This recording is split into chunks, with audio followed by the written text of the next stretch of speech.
పశ్చిమ గోదావరి జిల్లాలో సంక్రాంతి సంబరాలు అంబరాన్నంటాయి. కనుమ పండుగ రోజు కోడి పందాల బర్ల వద్ద సందడి నెలకొంది. ఇంటిల్లిపాది కుటుంబ సభ్యులతో వచ్చి కోడి పందాలను ఆసక్తిగా చూస్తున్నారు. భీమవరం నియోజకవర్గం వీరవసావరం మండలం నవడూరులో ఏర్పాటు చేసిన కోడి పందాల బరి వద్ద మహిళలు ఎక్కువగా సందడి కనపడుతుంది. దూర ప్రాంతాల నుండి సొంత గ్రామాలకు వచ్చిన మహిళలు సరదాగా కోడి పందాలను చూడటానికి వచ్చామన్నారు. మహిళలు సైతం పందాలు కాసి తమ అదృష్టాన్ని పరీక్షించుకున్నారు. ఇక మరింత సమాచారాన్ని మా ప్రతినిధి శివసాగర్ అందిస్తారు. కనుమ పండుగ రోజు అదే జోరు అదే హోరు కొనసాగుతుంది. ప్రస్తుతం మనం భీమవరం నియోజకవర్గం వీరవాసరం మండలం నవడూరులో ఉన్నాం. మనం చూస్తే కనుక ఇక్కడ ఇంచుమించుగా ఒక తిరణాలను తలపించేలాగా ఉంది. ఇప్పటివరకు భోగి, సంక్రాంతి, మరలా కనుమ రోజు కూడా ఉదయం నుండి కోడి పందాలు యథేచ్ఛగా కొనసాగుతున్నాయి. పందాలు చూడడానికి ఇక్కడ ఈ ఏడాది కొత్త సంస్కృతి ఏంటంటే కుటుంబాలతో సహా వస్తున్నారు. వారికి ప్రత్యేక గ్యాలరీలు ఏర్పాటు చేశారు. చూస్తే ఇప్పటికే ఒక 3 పందాలు ఇక్కడ జరిగాయి. డబ్బులు కౌంట్ చేసుకున్నారు. ఎవరికి లాభం వచ్చింది, ఎవరికి నష్టం వచ్చింది, డబ్బులు అయితే చేతులు మారుతున్నాయని చెప్పుకోవచ్చు. బరి లోపల కూడా చూడొచ్చు. అంటే ఒక కొత్త సంస్కృతికి తెరలేతున్నారనే చెప్పుకోవచ్చు. ఇప్పటివరకు కోడి పందాలు అంటే కేవలం కోడి పందాలు లేకపోతే వాటి చుట్టూ ఉండే జూదం వీటి మీద ఎక్కువ కాన్సన్ట్రేట్ అయ్యేది. కానీ ఇప్పుడు చూస్తే మాత్రం ఈ ఏడాది కొత్తగా పెట్టిన నిర్వాహకులు మాత్రం కొంత మార్పు తీసుకొస్తున్నారని చెప్పుకోవచ్చు. కోడి పందాల వద్దకు మహిళలు కూడా ఎక్కువ వచ్చేలా వారు చేస్తున్నారు. ఇక్కడ కొంతమంది మహిళలు ఉన్నారు, వారిని మాట్లాడించే ప్రయత్నం చేద్దాం. మేడం, ఏంటి మీరు ఎక్కడి నుండి వచ్చారు? మేము రాజమండ్రి నుంచి వచ్చాం. ఎక్కడ ఉంటారు? ప్రాపర్ అయితే మండపేట. లేదు, రాజమండ్రిలో ఉంటాం. ఎట్లా జరుగుతుంది కోడి పందాలు ఇక్కడ? బాగుతున్నాయండి. అరేంజ్మెంట్స్ కూడా బాగున్నాయి లేడీస్కి. అది సో పందెం కట్టారు మీరు? వేసామేవో. ఏం డబ్బులు వచ్చినాయా పోయినాయా? వచ్చినాయండి. ఎంత వచ్చినాయి? వచ్చినాయి రఫ్గా ఏదో. ఈ పొంగల్ వెకేషన్కి వచ్చాము, చూడడానికి వచ్చాము, కోడి పందాలు చూడడానికి వచ్చాము. పందాలు కాసారు మీరు? లేదండి, నేను కాయలేదు, నాకు ఇంట్రెస్ట్ తక్కువ. 3 రోజులు చూస్తున్నారా? ఈ రోజు వచ్చానండి, ఈ రోజు వచ్చాను. అంటే మీ చిన్నప్పుడు కూడా కోడి పందాలకు వెళ్ళారా, లేకపోతే ఇదేనా రావటం?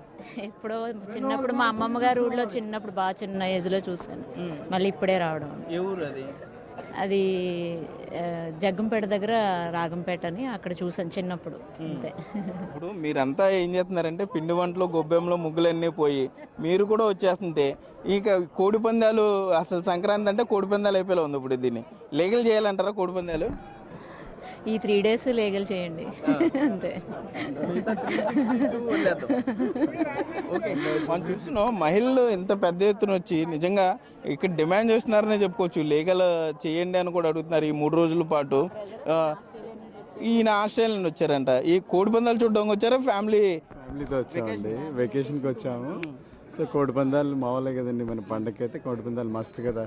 అది లేకుండా డెఫినెట్గా లీగల్ చేయాలి మనకి. సో చూస్తే మాలాంటి వాళ్ళందరూ వచ్చి కూర్చొని చూస్తే మన ట్రెడిషన్ కదా, culture. So lot of people want to set and watch. So it's good, ఫ్యామిలీస్తో రాగలిగాం. దట్స్ బెటర్ వన్ అండి. చూస్తున్నాం, నిర్వాహకులు కూడా మాట్లాడించే ప్రయత్నం చేద్దాం. ఏమంటే ఏంటి ఈ హడావుడి, ఏంటి ఈ సందడి, ఏంటి అసలు ఎంత ఖర్చు పెడుతున్నారు వీటికి, పర్టికులర్గా ఈ కోడి పందాలకి?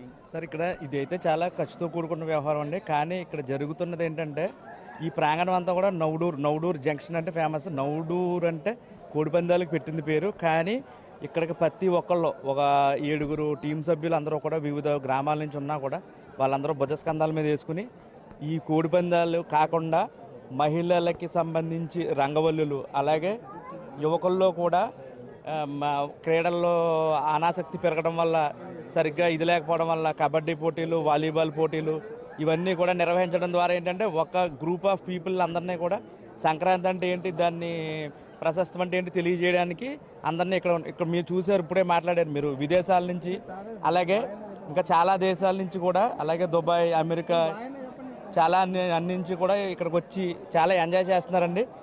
ఇది 3వ రోజు. ఇంకొక 3 రోజులు ఉన్నా కూడా దీన్ని అందరూ ఇలా ఎంజాయ్ చేద్దామని చూస్తున్నారు. ప్రతి సంవత్సరము కంపల్సరీ మేము హైదరాబాద్ నుంచి ఇక్కడ కోడి పందాలకు వస్తాము. బాగా ఎంటర్టైన్మెంట్ అయితే బాగా ఈ 3 days మంచి బాగా ఎంటర్టైన్మెంట్ వస్తుంది. అంటే మా ఫ్రెండ్స్ ప్రశాంత్ వర్మ అని మా ఫ్రెండ్స్ ఉన్నారు ఇక్కడ. అక్కడ హోటల్, అక్కడ వాళ్ళ ఇంట్లోనే ఉంటాము. ఎవ్రీ ఇయర్ ప్రతి సంవత్సరం కూడా వాళ్ళ ఇంట్లోనే ఉంటాము. ఇప్పుడు మళ్ళీ పోయి గుండాట ఆడతాం కాసేపు. గుండాట ఆడి మంచిగా టైం పాస్ చేస్తాం. మీకు 3 days అయితే మాత్రం మినిమం 1,00,000-2 లక్షలు వచ్చాడు పోవడం ఏదో పెట్టచ్చు కదా మీరు తెలంగాణలో ఇలాగా. తెలంగాణలో ఈ కల్చర్ లేదు, అంటే అక్కడ అలవాటు లేదు. అక్కడ కూడా పెడితే బాగుంటుంది, ఇంత దూరం రావాల్సిన అవసరం ఉండదు. ఏదేమైనా కూడా ఈ పండుగ 3 రోజులు ఆల్రెడీ భోగి కంప్లీట్ అయింది, సంక్రాంతి కంప్లీట్ అయింది, కనుమ రోజు కూడా ఇదే విధంగా